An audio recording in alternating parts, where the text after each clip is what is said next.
Have you ever noticed how the way something is presented can completely change how you feel about it? That's the power of framing.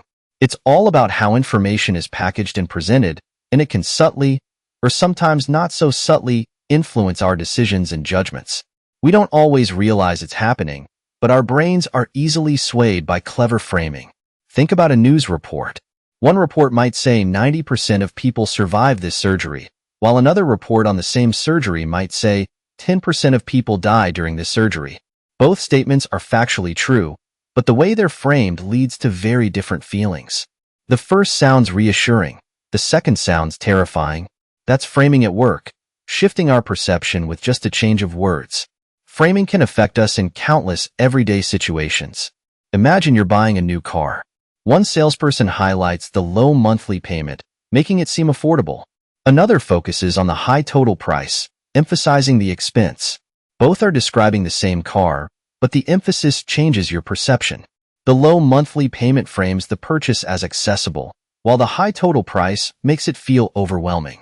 Similarly, think about a sale. A store might advertise 20% off, highlighting the savings. Another store selling the same item might say, you pay only 80% of the original price. Mathematically, it's identical, but the 20% off framing feels more appealing and creates a sense of urgency. This isn't just about marketing tricks. Framing influences our choices in much bigger areas of life. For example, studies show that how a health risk is presented impacts people's decisions about preventative measures. If a doctor says you have a 10% chance of developing this condition, it might not seem as scary as if they say 1 in 10 people develop this condition. The numbers are the same, but the second framing paints a more vivid and worrisome picture. In politics, framing is used constantly. A policy might be presented as a tax cut to be popular or as a loss of revenue to be criticized. The core content remains the same, but the emotional reaction differs depending on the framing. The words used, the emphasis on certain details, all contribute to shaping public opinion. It's a powerful tool, often used without us being fully aware of its influence.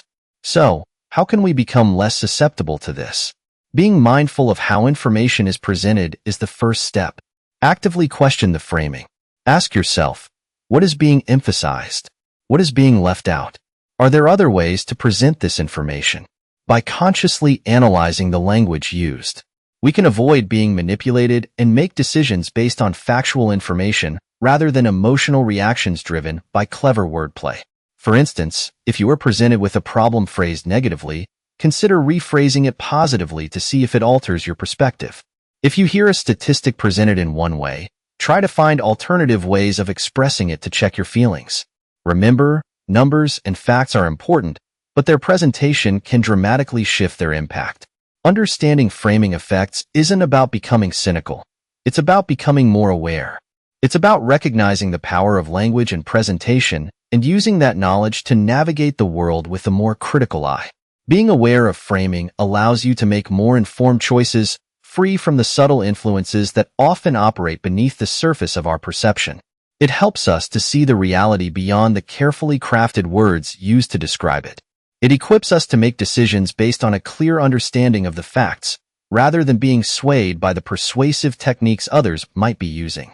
We can use this to make better choices for ourselves and for society as a whole. Consider a medical study presenting its findings. If they emphasize the positive outcomes, they're using a positive framing. If they highlight complications or risks, that is a negative framing. Both could be accurate depending on what aspects of the data are being chosen to display. The ability to recognize this subtle distinction is key to understanding the impact of framing on our lives. By consciously seeking alternative framings, we gain a more complete picture and can avoid making decisions based on a limited or biased perspective. Let's say you're presented with 2 job offers. One emphasizes the potential for advancement and high earning prospects, while the other focuses on work-life balance and job security. These are both distinct aspects of the job, but they frame the offer in very different ways. The best choice depends on individual priorities. But understanding the framing technique helps you to evaluate the offers more objectively and make a decision based on what matters most to you. It's not about choosing one framing over another, but rather recognizing their influence to develop your own clearer viewpoint. It's a powerful tool to understand, to control, and to use wisely in your own communications are ensuring that your messages are presented fairly and accurately. Framing has a very real impact on the way we react to information. Recognizing its power helps you to navigate the world, the news, the marketplace, and even personal relationships more effectively and make decisions based on clearer comprehension rather than manipulation. It's about empowerment through awareness. Learning about framing allows us to participate more actively in our society, shaping our own thoughts and opinions rather than just having them shaped for us.